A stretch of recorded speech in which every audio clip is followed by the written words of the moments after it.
Hello everyone, welcome और welcome back to our channel. आज के इस वीडियो में हम बात करेंगे कुछ आईमेट रिलेटेड प्रैक्टिस क्वेश्चंस की बायो वाले सब्जेक्ट से।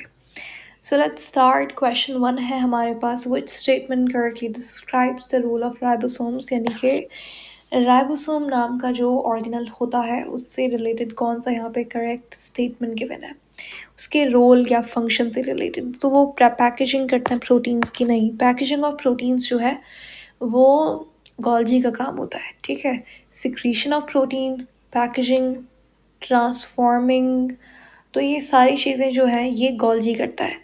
और ये जो कॉम्प्लेक्स मॉलिक्यूल्स होते हैं जैसे ग्लाइकोप्रोटीन, लिपोप्रोटीन, ये सब बनाना भी गोल्जी का काम होता है। ठीक है, ये जो मॉडिफिकेशन वगैरह होती है ना, पैकेजिंग मॉडिफिकेशन, ये गोल्जी बॉडीज़ का काम होता है। They synthesize protein from mRNA templates. तो ये बात बिल्कुल ठीक है कि राइबोसोम जो है वो mRNA टेम्पलेट को देखकर, और बाकी इसमें ऑफ कोर्स राइबोसोम खुद जो है वो rRNA से बना हुआ होता है, और tRNA जो है वो tRNA क्या करता है, ये अमाइनो एसिड्स को कलेक्ट करता है साइटोप्लाज्म से और राइबोसोम तक लेके आता है। और इसके पास एंटीकोडॉन भी होता है। ये भी क्वेश्चन बहुत कॉमनली पूछा जाता है आईमेट में कि एंटीकोडॉन जो है वो किसके पास होता है, तो वो tRNA के ऊपर होता है। जबकि mRNA जो है वो किस तरीके से कोड करता है प्रोटीन को, तो उसके पास कोडॉन होता है। ये चलो अभी मैं थोड़ा सा बता दूं कोडॉन, जिनको नहीं पता कोडॉन क्या होता है। देखिए, ये आपके पास 3 न्यूक्लियोटाइड का एक कोड है। जैसे कि एग्जांपल हम लोग ले लेते हैं AUG। ठीक है, ये एक कोडॉन है। ये क्या है? एक कोडॉन। इसमें 3 न्यूक्लियोटाइड्स हैं। कैसे? एडेनिन, यूरासिल और ग्वानिन। ठीक है, ये 3 न्यूक्लियोटाइड्स हैं। अब ये AUG जो है ये एक अमाइनो एसिड के लिए कोड करेगी। ठीक है, तो ये बहुत कोडॉन वाले क्वेश्चंस बहुत कॉमनली पूछे जाते हैं, तो ये आप एक बार इसको अच्छे से पढ़ लीजिएगा। ऑप्शन सी में वो कह रहा है दे स्टोर जेनेटिक इन्फॉर्मेशन, ये न्यूक्लियस का काम होता है। दे मॉडिफाई लिपिड्स, तो ये गोल्जी का काम है, कार्बोहाइड्रेट और लिपिड की मॉडिफिकेशन। डिग्रेड सेल्यूलर वेस्ट, तो ये आपका जो लाइसोसोम है उसका काम होता है। उसके पास हाइड्रोलिटिक एंजाइम्स होते हैं, वो सेल्यूलर वेस्ट को डिग्रेड करने का काम करता है। तो कौन सा ऑप्शन बिल्कुल ठीक है यहाँ पे? Option B. ठीक है।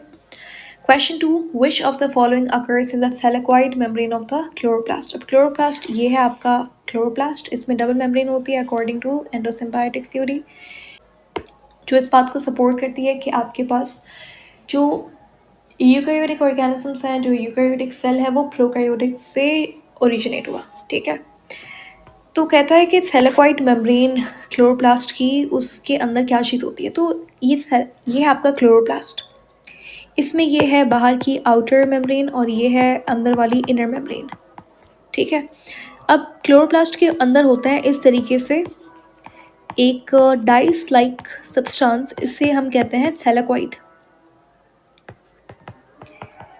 ठीक है, ये जो थैलेक्वाइड का आप पाइल देख रहे हो, एक के ऊपर थैलेक्वाइड हमने रख दिया, जैसे कॉइन्स रखे जाते हैं एक के ऊपर एक, तो इसे हम कहते हैं ग्रेना।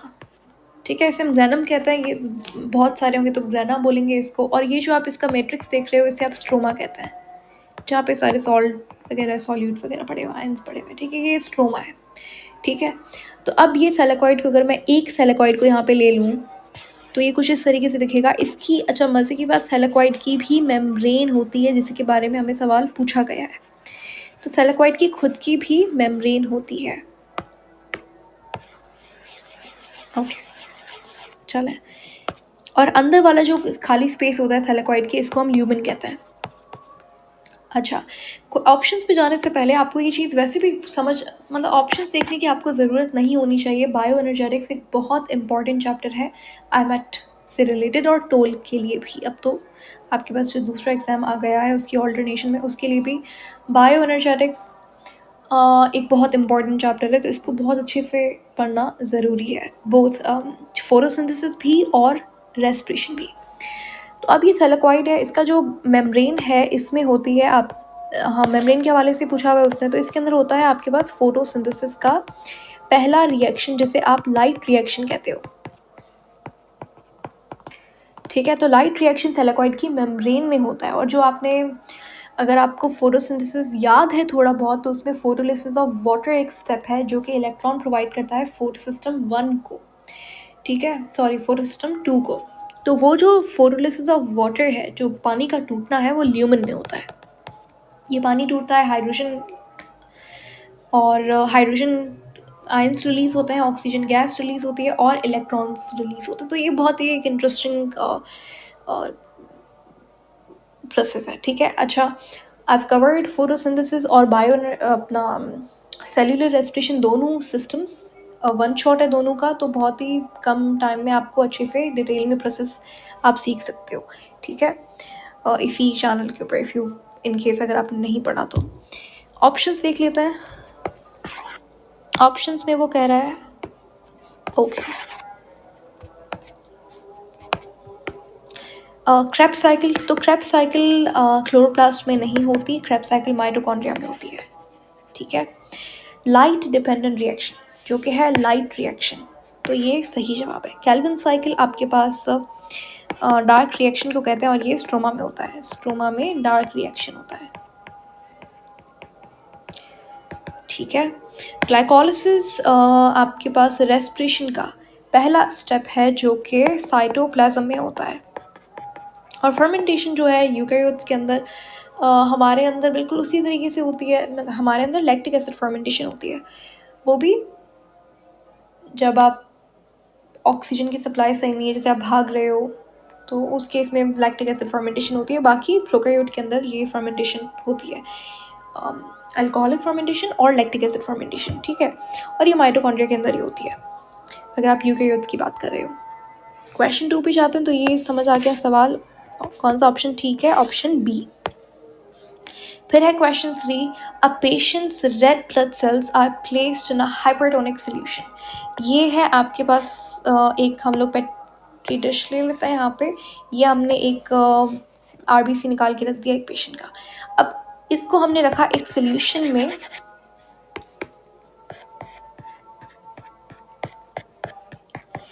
और वो सोल्यूशन कैसा था, वो सोल्यूशन था हाइपरटोनिक। हाइपरटोनिक का मतलब क्या है, इसके अंदर सॉल्ट की कंसनट्रेशन या फिर सॉल्यूट आप बोल सकते हो, उसकी कंसनट्रेशन ज़्यादा है। इसका मतलब ये आरबीसी में जो वाटर होगा वो बाहर आने की कोशिश करेगा और आएगा, so water will move out, ठीक है। तो इसलिए सेल जो है वो फ्लैसिड हो जाएगा, एकदम श्रिंक हो जाएगा सेल।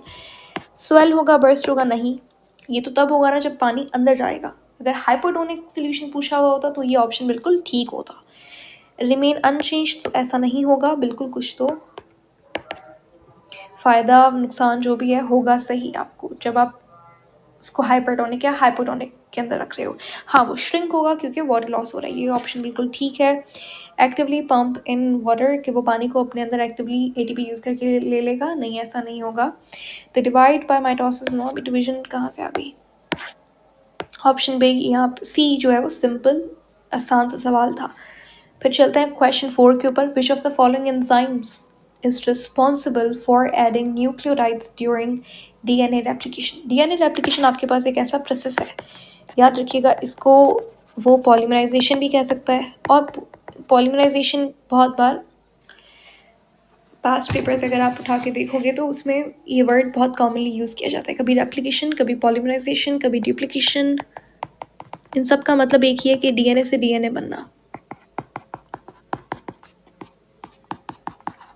अब यहाँ पे हो क्या रहा है कि कौन सा एंजाइम रिस्पॉन्सिबल होता है डीएनए रेप्लिकेशन के दौरान, जो न्यूक्लियोटाइड से ये डीएनए की चेन बन रही है यहाँ पे, तो डीएनए कैसे बनेगा, न्यूक्लियोटाइड्स उसका मोनोमर है, तो यहाँ पे नए नए न्यूक्लियोटाइड्स इस तरीके से लगते हैं और डीएनए की चेन बनती रहती है।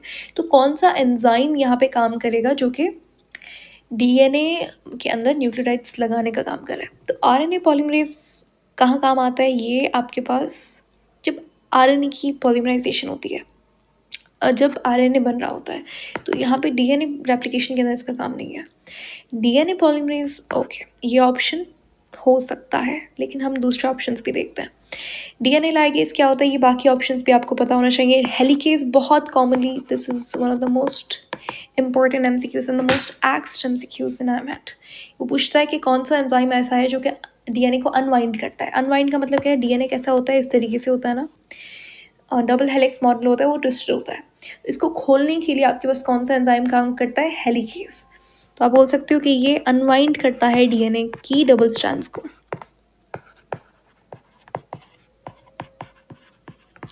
ठीक है, ये मैंने यहाँ पे लाइगेज क्या करता है? लाइगेज आपके पास डीएनए की स्ट्रैंड्स को जोड़ने का काम करता है।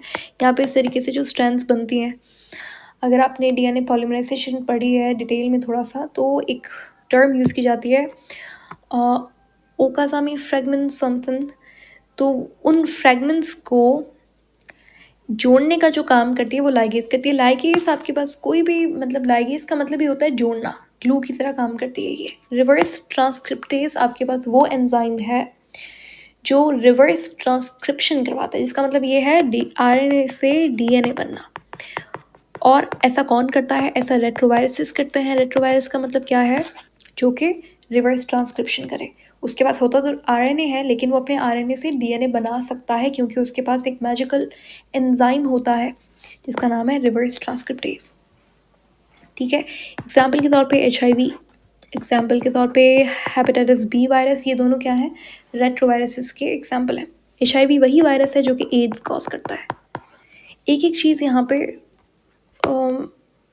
सिंपल है और आपको पता होनी चाहिए। तो क्वेश्चन 4 का आंसर क्या हो गया? B. Then we have question 5, in humans which chromosome abnormality is associated with Down syndrome. तो ह्यूमन में आपके पास डाउन सिंड्रोम कौन से क्रोमोसोम से रिलेटेड डिसऑर्डर है? डाउन सिंड्रोम आपके पास एक ऐसी कंडीशन है जहाँ पे एक एक्स्ट्रा 21st क्रोमोसोम होता है। तो डाउन सिंड्रोम के सिम्प्लैटन फेस, जो फेस स्ट्रक्चर होगा वो थोड़ा सा मुख्तलिफ होगा, डिफरेंट होगा। उसके बाद आपके पास शॉर्ट नेक होगी, नेक डेवलपमेंट अच्छे से नहीं हो पाती तो शॉर्ट नेक। ठीक है, और जो साइज ऑफ हैंड्स और फीट्स होगी वो नॉर्मल साइज से छोटी होगी, स्पेशली जो फेलेंजेस हैं, ठीक है, जो फिंगर्स। तो शॉर्ट, स्मॉल आप कह सकते हो, स्मॉल हैंड्स और फीट।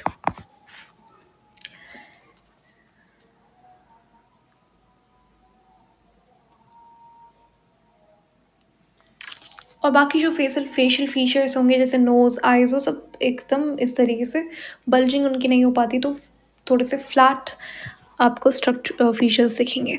तो यहाँ पे क्या कंडीशन होगी? ट्राइसोमी 21st क्रोमोसोम यहाँ पे सही जवाब होगा। ठीक है, फिर है आपके पास question 6, which of the following best explains the role of tRNA। tRNA का बेस्ट रोल क्या होता है? कि वो जेनेटिक कोड को कैरी करता है डीएनए से राइबोसोम के पास, तो नहीं, ये mRNA का रोल होता है। ब्रिंग्स अमाइनो एसिड, जैसे मैंने अभी आपको थोड़ी देर पहले बताया था कि बिल्कुल ऐसा ही है कि अमाइनो एसिड को साइटोप्लाज्म से जो राइबोसोम की तरफ लेकर आता है वो tRNA होता है ट्रांसलेशन के दौरान। ट्रांसलेशन क्या होती है? आरएनए से प्रोटीन का बनना, इस प्रोसेस को आप ट्रांसलेशन कहते हो। बाकी ऑप्शंस भी देख लेते हैं कि ये एक टेम्पलेट की तरह काम करता है, तो ऐसा नहीं है। ये mRNA का काम होता है। ठीक है, ये डीएनए सीक्वेंस को रेप्लिकेट करता है। नो, इसका डीएनए रेप्लिकेशन से कोई काम नहीं है। मॉडिफाइज आरएनए बिफोर ट्रांसलेशन, सुनो, ऐसा भी नहीं होता। तो ऑप्शन बी यहाँ पे परफेक्ट ऑप्शन है। So that is it. इस वीडियो में हमने थोड़े से क्वेश्चंस कवर किए एंड बाकी हम